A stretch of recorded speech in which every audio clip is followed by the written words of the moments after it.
اس اسنا میں مہرتاب بھی اندر آتا دکھائی دیا اور اس آدمی کے بارے میں باپ بیٹے کی گفتگو ختم ہو گئی جس پر دختر بابل نے زمانے الفاظ کا پردہ ڈال دیا تھا۔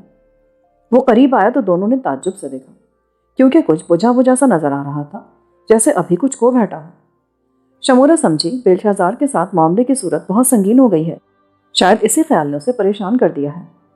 صورتحال واقعی بڑی سنگین تھی، لیکن مہرتاب کی پریشانی کا باعث بیلشازار نہیں، سردار ریموت تھا، جو بازو بند کا حوالہ دے کر اور اس کا ذہنی سکون چھین کر چلتا بنا تھا۔ شمورہ نے آگے بڑھ کر اس کا بازو تھام دیا اور دلداری کے انداز میں بولی، معلوم ہوتا ہے ریموت نے تمہیں بھائی بیلشازار کے بارے میں کچھ کہا، مگر اب وہ ایک شکست خوردہ آدمی ہے۔ شاہ بنونید نے بات آگے بڑھائی، مہرتاب، تم نے مقابلہ جیت کر ثابت کر دیا ہے کہ واقعی شمورہ کے حقدار ہو، اور ہم نے تمہاری ذات پر جو اعتماد کیا وہ غلط نہیں تھا۔ اب تمہیں پریشان ہونے کی ضرورت نہیں ہے۔ بادشاہ سمجھتا تھا کہ مہرتاب اس کے لیے ڈھال ثابت ہوگا۔ بیلشازار سے مقابلہ جیت لینے کے بعد قصر شاہی میں اس کے داخلے کی راہ ہموار ہو گئی تھی، لیکن یہ مقابلہ دراصل ان حالات کا ایک دباچہ تھا جو آگے چل کر پیش آنے والے تھے۔ اچانک بنونید فیصلہ کن لہجے میں بولا، مہرتاب، تم نے ہمارے دوستوں اور سرداروں کے سامنے ہماری بیٹی کو جیتا ہے، ہم بہت جلد ان کے سامنے تم دونوں کا عقد کر دیں گے۔ شمورہ نے محبت آمیز نگاہوں سے مہرتاب کی طرف دیکھا، گویا کہہ رہی تھی، اب انکار نہ کرنا، مگر اس نے ہاتھ اٹھا کر بادشاہ کے خیال کو مسترد کر دیا اور بولا، عید بیلت سے پہلے ہمارا عقد نہیں ہو سکتا۔ کیوں؟ بادشاہ حیران ہوا۔ اس لیے کہ ابھی آسمان پر ہمارے وصال کا ستارہ طلوع نہیں ہوا۔ حسین شمورہ ایک سسکی لے کر مہرتاب سے لپٹ گئی، جو اسے جیتنے کے بعد بھی اپنی بات پر قائم تھا، اور بادشاہ حیرت کے بھنور میں ڈوبتا چلا گیا۔ دوسرے روز ہیکلوں، معبدوں، مندروں، محلوں اور بازاروں میں اس مقابلے کی خبر گردش کر رہی تھی جو دختر بابل شمورہ کے لیے جشن زہرہ کی رات ہوا اور جس میں وحید العصر مہرتاب نے جنگجو بیلشازار کو شکست دے دی تھی۔ ابھی تک یہ بات صرف شاہی خاندان، کاہن اعظم ذریعہ اور مارنبوئی کے چند امیروں اور سرداروں تک محدود تھی کہ بہادر بیلشازار اپنی خوبصورت اور حکمت شناس بہن کو زوجہ و ملکہ بنانا چاہتا ہے، مگر اس مقابلے کے بعد بات خواص سے نکل کر عوام میں جا پہنچی اور پڑ لگا کر اڑتی چلی گئی۔ ہر طرف چمگوئیاں ہونے لگی۔ کچھ لوگ تصدیق کے لیے زہرہ کے کاہنوں، پروہتوں کی طرف بھاگے۔ کچھ عورتیں ان دوشیزاؤں سے پوچھ گچھ کرنے نکلی جو دیوی کی خوشنودی کے لیے باغات معلقہ میں مدعو تھی اور جن کی آنکھوں کے سامنے یہ حیرت انگیز واقعہ رونما ہوا تھا۔ اہل بابل کے لیے یہ خبر بھی دلچسپ تھی اور سنسنی خیز تھی کہ حسین شمورہ، جس نے ارد گرد کے کئی شہزادوں اور بڑے بڑے سرداروں کے پیغام مسترد کر دیے، مصر کے ولی شہزادہ سامتیق کی زوجہ بننے سے انکار کر دیا اور عرفان تنہائی میں چلی گئی تھی، اچانک اپنے عرفان کی خلوتوں سے نکلی اور پہلی بار جشن زہرہ میں شریک ہوئی، جہاں اس نے اپنا سرمایہ جمال لٹا دینے کے لیے ایک نوجوان کا انتخاب بھی کر لیا، مگر بیلشازار نے اسی نوجوان کے خلاف تلوار اٹھائی کیونکہ وہ خود شمورہ کا طلبگار تھا۔ مصر میں اگرچہ سگی بہن کے ساتھ بھی شادی کر لینے کا رواج تھا، مگر مغربی ایشیا میں سوتیلی بہن اور سوتیلی ماں سے تو رشتہ ازدواج قائم کر لیا جاتا، تاہم سگی بہنوں سے شادی کا تصور نہ تھا، اور بابل میں اسی خبر نے سنسنی پھیلا دی کہ بیلشازار سگی بہن کو جیتنا اور اپنی زوجہ بنانا چاہتا ہے۔ لوگوں نے رسم و رواج کے ماہروں اور حکمت شناسوں سے پوچھا، حمورابی کا قانون کیا کہتا ہے؟ مگر حمورابی کا قانون اس بارے میں خاموش تھا۔ پھر دین عقد کے بزرگوں اور کاہنوں سے سوال کیا گیا تو انہوں نے اپنے اسلامی تاریخ اور مذہبی معتقدات کے ورق الٹ کر جواب دیا۔ دیوی اشتار بیک وقت راکب الغمام بل کی بہن بھی ہے، زوجہ و محبوبہ بھی، جس طرح اشوریوں کے سب سے بڑے دیوتا بال کی بہن انات، جو عذرا کے لقب سے یاد کی جاتی ہے اور سیدہ فلک کہلاتی ہے، بال کی زوجہ بھی ہے۔ بزرگان عقد کا فیصلہ بیلشازار کے حق میں صادر ہوا، جو 1+1=2 کی طرح بالکل صاف اور سیدھا تھا۔ جب اسلامی عقائد کے مطابق بل اور اشتار بھائی بہن ہونے کے ساتھ میاں بیوی بھی تھے، تو بیلشازار کا شمورہ سے رشتہ ازدواج قائم کرنا خلاف عقیدہ نہ تھا، جبکہ دختر بابل شمورہ دیوی اشتار کی کاہنہ بھی سمجھی جاتی اور رویا میں اس سے ہدایات حاصل کرتی تھی۔ کاہنوں کے نزدیک بیلشازار سے صرف اتنی غلطی سرزد ہو گئی تھی کہ اس نے شہزادی کو زہرہ دیوی کی خوشنودی حاصل کرنے سے روکا اور لڑکی کی مرضی میں مداخلت کا مرتکب ہوا۔ اگر وہ اس غلطی کی تلافی کر دے تو دیوی اس پر کرم کا سایہ ڈال دے گی۔ مصر و یونان، عراق و شام اور ہندوستان کے اسلامی روایات میں بہت سے دیوی دیوتا بہن بھائی بھی تھے اور باہم زوجہ و شوہر کا تعلق بھی رکھتے تھے۔ یہ روایات دراصل ان ملکوں کی اپنی قدیم داخلی زندگی کا عکس تھی۔ بت پرست قوموں نے مرد و عورت کے تعلق کو جس رشتے اور جس حوالے سے پسند کیا، اسے دیوی دیوتاؤں کی طرف منسوب کر کے دیومالائی تہذیب کا حصہ بنا دیا۔ بال اور انات کی طرح بل اور اشتار کا رشتہ بھی دوہرا تھا۔ اگرچہ یہ دوہرا رشتہ زمانہ قدیم سے بابلی تہذیب کا جز تھا، مگر بیلشازار اور شمورہ کے حوالے سے ایک بار پھر سامنے آیا اور لوگوں پر اسلامی عقیدے کا یہ پہلو ایک دلچسپ تحیر کے ساتھ کھلا، جس کے ساتھ ہی شمورہ کے لیے دو رقیبوں کا مقابلہ بھی ایک دلچسپ مرحلے میں داخل ہو گیا۔ بادشاہ اعلان کر چکا تھا کہ مہرتاب شمورہ کو جیت چکا اور اب مزید کسی مقابلے کی ضرورت نہیں، مگر جو لوگ باغات معلقہ میں جا سکے نہ مقابلہ دیکھ پائے، وہ چاہتے تھے کہ دونوں رقیبوں کے درمیان ایک بار پھر مقابلہ ہو، تاکہ وہ بھی دیکھ لیں کہ حسین شمورہ کو کون حاصل کرتا ہے۔ شمورہ کے طلبگار تو بہت تھے، اگر مقابلہ عام ہوتا تو نہ جانے کتنے دیوانے جان کی بازی لگا دیتے، مگر یہ جان لینے کے بعد کہ اصل مقابلہ جنگجو بیلشازار سے ہے، سب امیدواروں کے حوصلے پست ہو گئے۔ ان میں کوئی بھی تو رتبے میں ولی عہد کا ہم پایا تھا، نہ قوت و شہزوری میں اس کا مقابلہ کرنے کی ہمت رکھتا تھا، لیکن یہ بات ان کے لیے ضرور وجہ تسکین تھی کہ مہرتاب نے بہادر اور پرجلال بیلشازار کو شکست دے دی ہے۔ ان کی آرزو تھی کہ شکست کا وہ منظر اپنی آنکھوں سے دیکھ لیں، اور ساتھ ہی اس بات کا فیصلہ بھی ہو جائے کہ بیلشازار کی شکست ربہ زہرہ کی ناراضگی کا نتیجہ تھی یا اس کے حریف نے اپنی قوت سے برتری حاصل کی تھی، جیسے کاہنوں اور پجاریوں نے یہ بات اڑا دی تھی کہ دیوی نے ولی عہد کی قوت کو ضعیف کر دیا تھا۔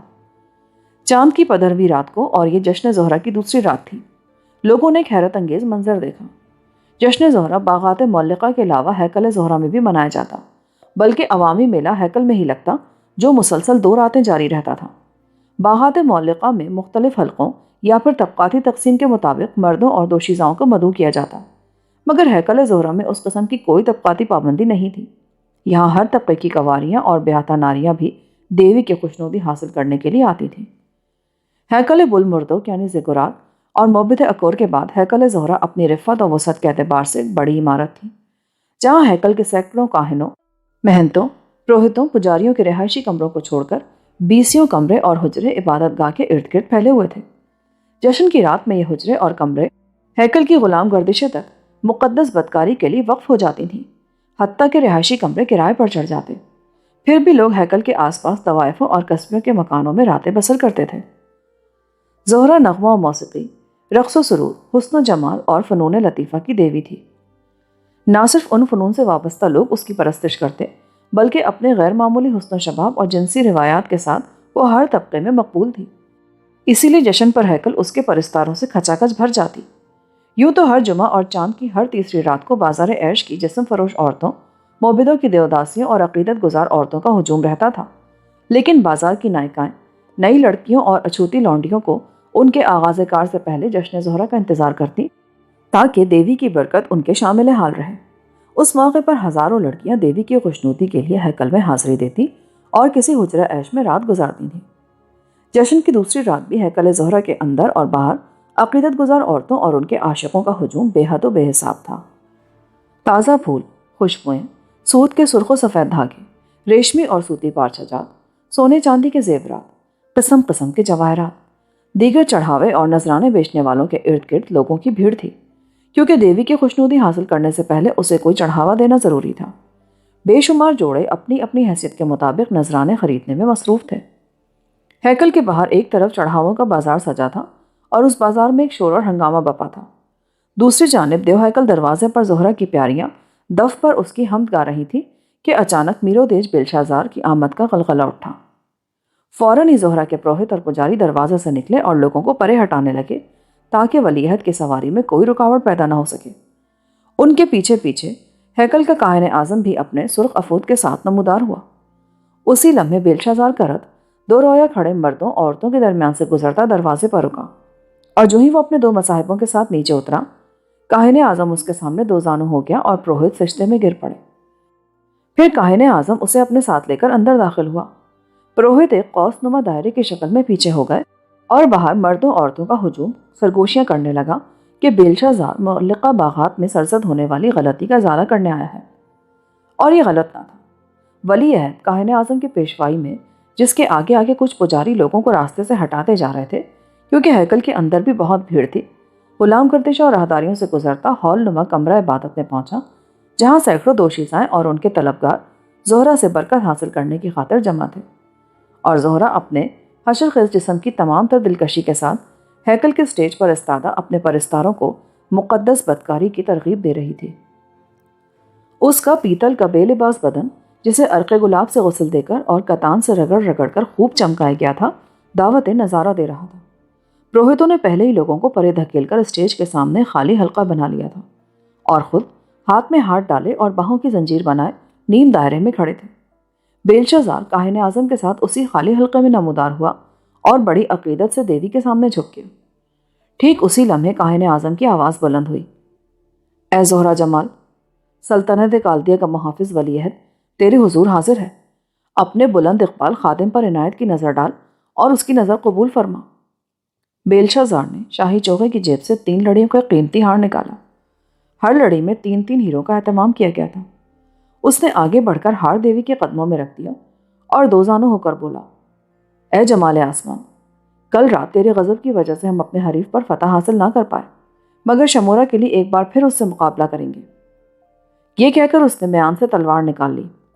اے رب افلاک، ہماری غلطی درگزر کر اور اس تلوار کو جوہر شجاعت سے آبدار کر دے تاکہ ہم شمورہ کو جیت سکیں اور اس کے ساتھ جشن وصال منائیں۔ ہیکل زہرہ میں موجود مردوں عورتوں کے ہجوم نے یہ الفاظ حیرت و دلچسپی سے سنے۔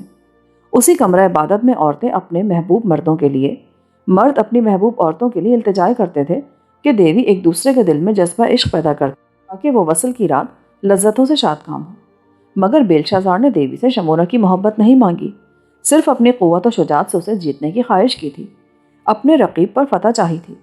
حالانکہ اس قسم کی دعائیں رب مریخ یا اشتار سے کی جاتی تھیں جو رزم و بزم کی دیوی تھی۔ دعا مانگنے کے بعد وہ چند ساتھ کسی اشارہ غیبی کا منتظر رہا جس سے شگون لیا جاتا تھا کہ نظر منظور اور دعا قبول ہوئی یا نہیں، مگر ایسی کوئی بات ظہور میں نہ آ سکی۔ تو اضطراب انگیز خاموشی کے بعد یکلخت کاہن اعظم نے اپنی کھلی آستین والا ہاتھ بلند کیا اور اسے دعا کے نتیجے سے آگاہ کرنے لگا۔ بہادر بیلشازار، دیوی نے تیری دعا قبول کی اور میرے دل میں یہ بات ڈال دی ہے کہ جس مقابلے کے لیے تو نے کامیابی چاہی ہے وہ مقابلہ بڑا سخت اور خوفناک ہوگا، لیکن کامیابی کے لیے نیک ساتھ کا انتظار کر، اور وہ نیک ساتھ عید بیلس پر آدھی رات کے بعد شروع ہوگی جب زہرہ جمال تیسرے آسمان سے زمین پر اپنی روشنی ڈال رہی ہوگی۔ معلوم نہیں زہرہ نے کاہن اعظم کے دل میں کوئی بات القاء کی تھی یا وہ اس سنی سنائی خبر سے کوئی نتیجہ خاص کر رہا تھا کہ بیلشازار عید بیلس پر شمورہ کو اپنی دلہن بنانا چاہتا ہے۔ پھر بھی اس کے الفاظ حوصلہ افزا تھے جن میں نیک ساتھ کے حوالے سے کامیابی کی نوید دی گئی تھی۔ بیلشازار نے تلوار جھکا لی اور کہا، ہم اس نیک ساتھ کا انتظار کریں گے جب زہرہ کی نظر کرم ہوگی۔ یہ کہہ کر وہ پلٹا اور پروہتوں پجاریوں کے حلقے میں جس طرح اندر آیا تھا اسی طرح باہر چلا گیا، مگر اپنے پیچھے سنسنی کی ایک لہر چھوڑ گیا۔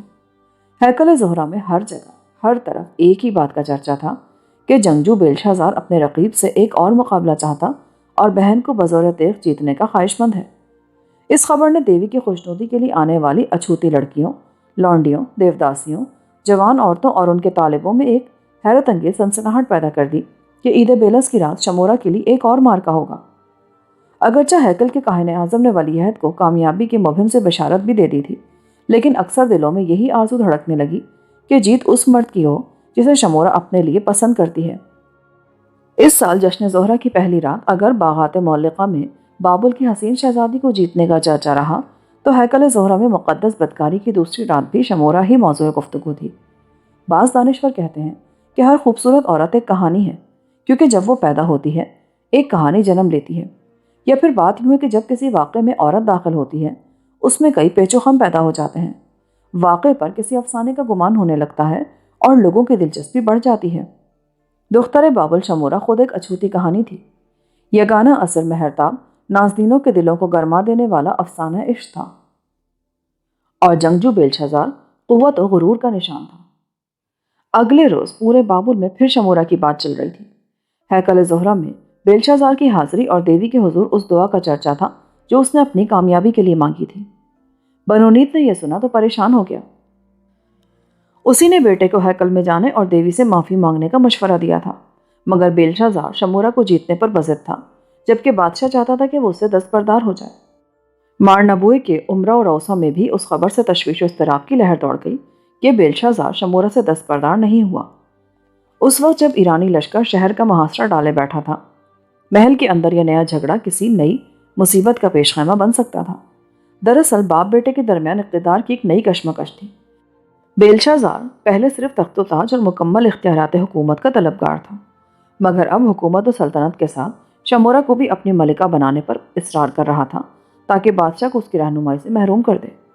ادھر بادشاہ اس فکر میں غلطہ تھا کہ کسی طاقت سے جو اسے مہرتاب کے روپ میں نظر آئی تھی اپنے کمزور وجود کو سہارا دے سکے، مگر اس بات پر بے حد حیران تھا کہ اگر مہرتاب عید بیلس کے بعد شمورا سے شادی کرنا چاہتا تو بیلشا زار نے بھی اسی تہوار کو مقابلے کا دن ٹھہرایا تھا۔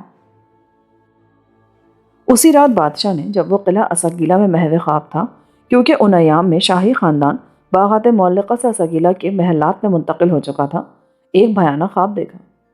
اس نے راکب الغمام بل کو بادلوں پر سوار اور برق آسمانی کی قہرمانی تلوار ہاتھ میں لیے لشکروں کے خدا مردوک سے جنگ آزما دیکھا اور دونوں کو اپنے اپنے لہو میں غلطہ پایا، مگر مردوک کے مقابلے میں بل کو لڑکھڑاتے اور ضعیف ہوتے دیکھا۔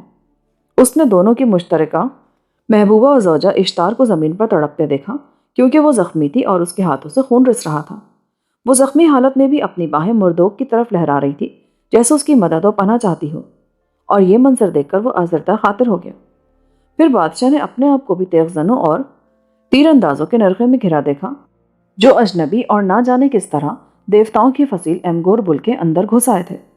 اس نے دیکھا وہ ان اجنبی تیغ زنوں اور تیر اندازوں کے گھیرے سے بھاگ نکلنے کی کوشش کرتا ہے مگر کامیاب نہیں ہوتا، کیونکہ جو ہی بھاگتا ہے ناگہاں ایک تلوار بلند ہوتی اور اس کا سر تن سے جدا کر دیتی ہے۔ وہ اپنے خون آلود سر اور لہو میں بھیگے دھڑ کو الگ الگ پڑا دیکھتا اور شدت خوف سے ایک لرزہ خیز چیخ مار کر بیدار ہو جاتا ہے، مگر آنکھ کھلتی ہے تو اپنے ارد گرد کنیزوں اور غلاموں کو حیران و پریشان سا دیکھ کر خود بھی حیرت زدہ رہ جاتا ہے کہ ابھی وہ زندہ ہے اور اپنے بستر پر ہے۔ یہ خواب اتنا دہشت انگیز تھا جس نے اسے موت کی طرح سرد اور بے جان کر دیا۔ اسے اپنے وجود پر اعتبار نہیں آ رہا تھا۔ وہ چند لمحے گم سم بستر پر بیٹھا خواب اور حقیقت کو الگ الگ کرنے کی کوشش کرتا رہا، اور جب اپنی ذات کے حصار میں لوٹ آیا تب اس کے ہونٹوں پر مدھم آواز تھر تھر آئی، دختر بابل کو بلاؤ۔ اپنا عجیب و غریب خواب سب سے پہلے وہ اپنی رہبر اور رہنما بیٹی کو سنانا چاہتا تھا، مگر فوراً ہی اپنا ارادہ تبدیل کر دیا اور اب کے ذرا بلند آواز میں بولا، دختر بابل کو نہیں، مقدس ذریعہ کو طلب کرو۔ ذریعہ کے ساتھ پروہت ہوری کو بھی حاضری کی اطلاع دو۔ پروہت ہوری زیگورات یعنی مینار مقدس کے 8ویں گنبد پر روشن ہونے والی ہزاروں قندیلوں کا نگراں و محتمم بھی تھا اور ایک مشہور تعبیر گو بھی۔ اس کی طلبی سے سب سمجھ گئے کہ بادشاہ نے کوئی خواب دیکھا ہے اور سب سے پہلے تعبیر جاننا چاہتا ہے۔ چنانچہ غلام فوراً حکم کی تعمیل کے لیے روانہ ہو گئے۔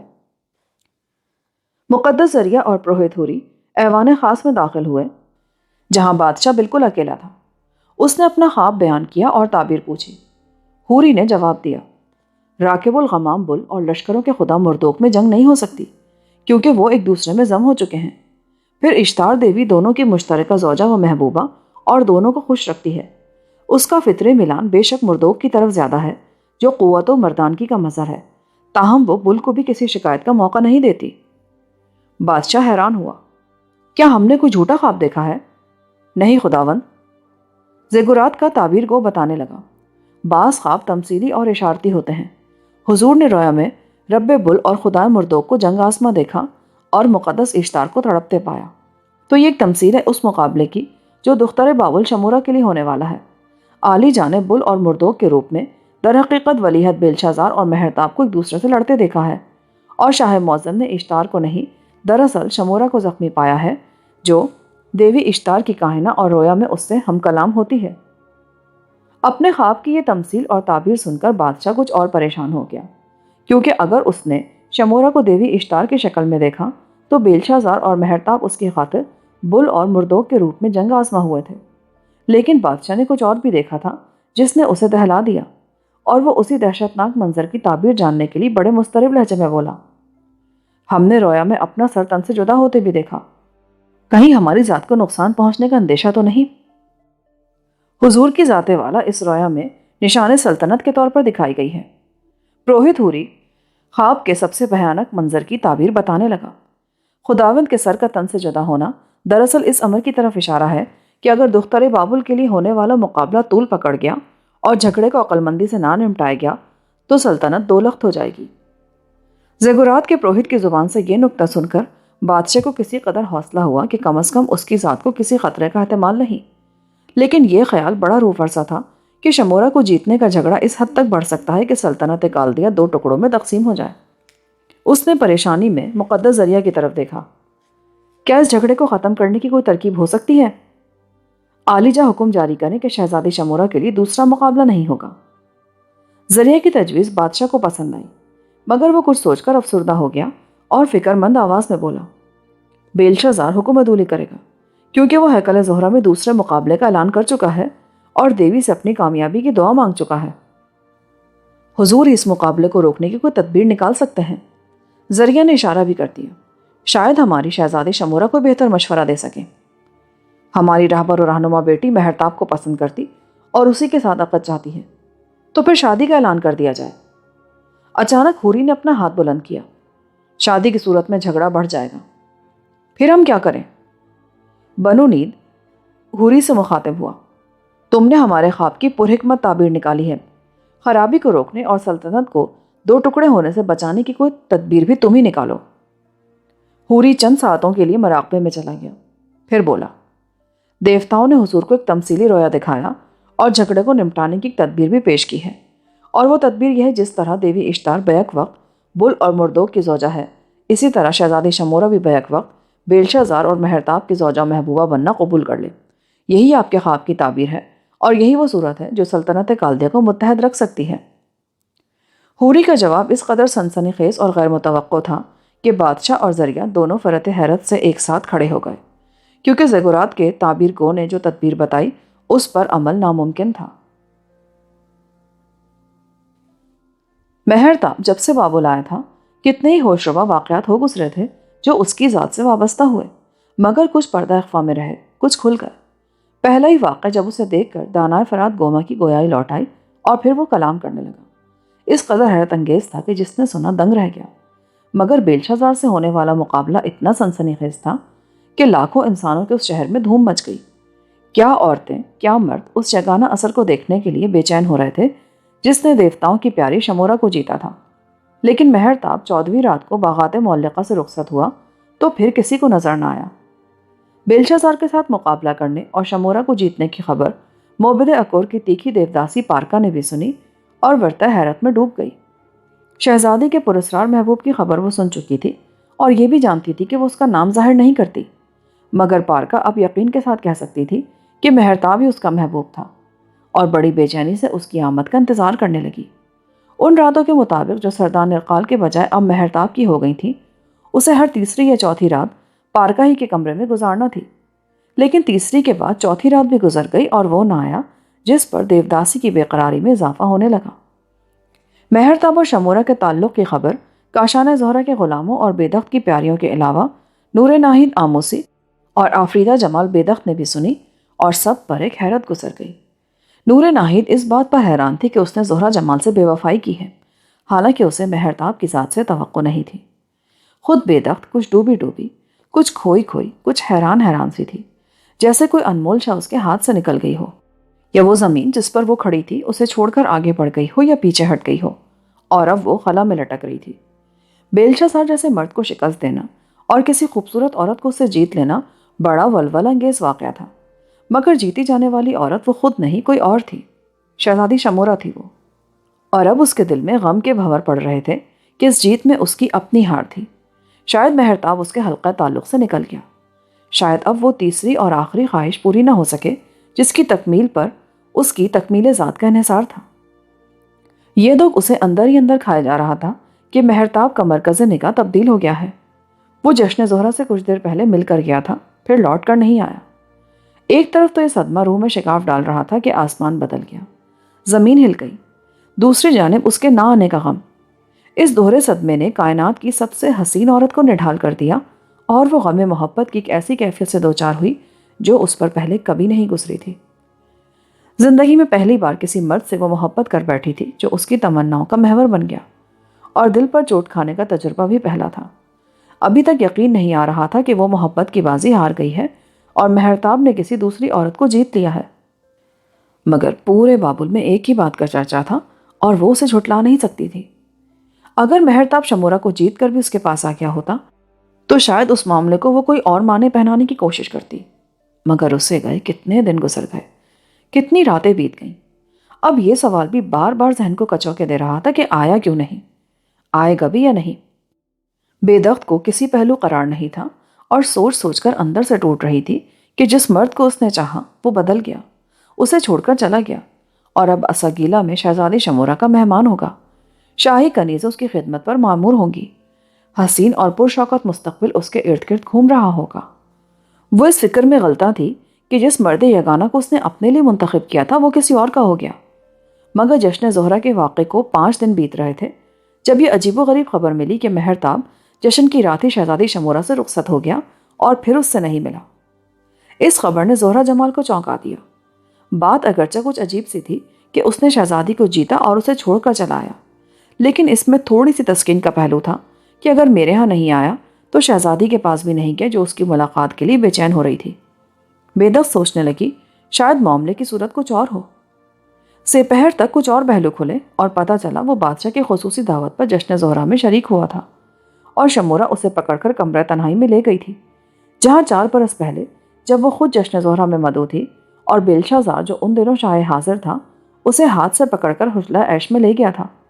لیکن جس طرح کوئی تیسرا فرد یہ نہیں جانتا کہ بیلشازار کے ساتھ اس کی شب تنہائی کس طرح گزری، اسی طرح کسی کو بھی یہ علم نہ ہوگا کہ کمرہ تنہائی میں مہرتاب اور شمورہ کی ملاقات کیسے ہوئی۔ البتہ مارنبوئی کے طبقہ شرفا میں یہ خبر گردش کر رہی تھی کہ جشن کی رات شہزادی دیوی کی خوشنودی حاصل نہیں کر سکی، یعنی کمرہ تنہائی میں جو حسین واردات ہونی چاہیے تھی وہ نہیں ہوئی۔ یہ ساری باتیں مارنبوئی کے طبقے سے نکل کر کاشانہ زہرہ تک پہنچی اور بے دخت گھائل دل کو تھوڑا سا سکون ملا۔ مسلسل 4 دن سے وہ باغات معلقہ میں پیش آنے والے واقعے کے جن حسین و رنگین زاویوں کے متعلق سوچتی، گھلتی اور پگھلتی رہی تھی، اب وہ کسی دھندلے خواب کی طرح معلوم ہونے لگے۔ بے دخت کو خیال آیا اگر وہ چاہتا تو کمرہ تنہائی میں سب کچھ ہو سکتا تھا، لیکن کوئی پراسرار طاقت ان کے درمیان حائل ہو گئی، اور وہ پراسرار طاقت یقیناً زہرہ جمال کی محبت تھی جس کے طفیل شمورہ دیوی کی خوشنودی حاصل نہ کر سکی۔ یہ خیال آتے ہی بے دخت بستر سے یوں اٹھی جیسے کسی نے اسے کھینچ لیا ہو۔ اب مہرتاب کے بارے میں اس کی سوچ کا رنگ بدل گیا، اور وہ آئینے کے سامنے کھڑی اپنے آپ سے ایک سوال کرنے لگی، کیا دنیا کا کوئی مرد ایسا بھی ہوگا جسے میں چاہوں اور وہ مجھ سے کنارہ کر لے؟ کیا اس کائنات میں کوئی عورت ایسی بھی ہوگی جو مجھ سے زیادہ خوبصورت اور پرکشش ہو؟ اس سوال کا جواب ایک ہی تھا جو اس نے دیا، نہیں، پوری دنیا میں، پوری کائنات میں کوئی عورت خوبی اور خوبصورتی میں میری ثانی نہیں، کیونکہ میں آفریدہ جمال ہوں۔ جس طرح شاہ گلاب تمام جھاڑیوں اور پودوں کی ملکہ ہے، اسی طرح میں عورتوں کی جھرمٹ میں سب سے الگ ہوں۔ یہ اطمینان ضرور تھا کہ اس سے زیادہ حسین و جمیل اور پرکشش عورت ابھی کرۂ ارض پر تخلیق ہی نہیں کی گئی، اور کوئی مرد اقرار محبت کے بعد اس سے انکار محبت نہیں کر سکتا۔ پھر بھی یہ سوچ کر خود ہی پریشان ہونے لگی کہ وہ ایک ایسے مرد یگانہ کی وفا پر شبہ کرتی رہی ہے جو صرف اس کی خاطر اپنی جان جوکھوں میں ڈال کر ایوان ماقلوب کے تہخانے سے شاہ یوسفر کی نادر صندوقچی اڑا لایا، جس نے محض اس کی فرمائش پر ایک خوفناک مارکے کے بعد عبرانی اسیروں کو چاہے بابل کے زندان اجل سے رہائی دلائی۔ لیکن ان بے مثال کارناموں کے باوجود جو صرف اس کے لیے انجام دیے گئے، وہ اسے اپنے جسم کی کوئی راحت نہ دے سکی، حتیٰ کہ وہ آج تک اس کے ہونٹوں کی حلاوت سے بھی محروم رہا۔ اچانک یاد آیا وہ تو مہرتاب کو یہ بھی بتا چکی ہے کہ تیسری اور آخری خواہش پوری ہو جانے کے بعد ہر مرد کی دسترس سے دور ہو جائے گی اور اس کے تصرف میں بھی نہیں آ سکے گی، جس پر اپنے حسین ترین جسم کی تمام راحتیں نچھاور کر دینے کا اقرار کر چکی ہے۔ اور اس خیال سے تڑپ اٹھی کہ کہیں محرومی کا یہ احساس ہی مہرتاب کو شہزادی کی طرف نہ لے گیا ہو، کیونکہ مرد رہا تو تسکین چاہتا ہے اور حسین شمورہ اس کے لیے اپنا سرمایہ جمال لٹانے کو تیار ہے۔ مگر اس کے ساتھ ہی ایک اور سوال ذہن میں آ کھڑا ہوا، اگر وہ رہا تو تسکین چاہتا تھا تو جشن کی رات شمورہ دیوی کی خوشنودی کیوں نہ حاصل کر سکی؟ شمورہ اور مہرتاب کے معاملے میں کوئی بات ایسی ضرور تھی جو بے دخت کی ذات کو تقویت دے رہی تھی، اور اب وہ اس لیے پریشان تھی کہ اگر اسیگیلا میں نہیں گیا تو کاشانہ زہرہ میں کیوں نہیں آیا جو اس کی محبت گاہ ہے۔ ٹھیک اسی لمحے راحت شب لیلا کمرے میں داخل ہوئی اور بڑے روکھے پھیکے لہجے میں بولی، مہرتاب آیا ہے۔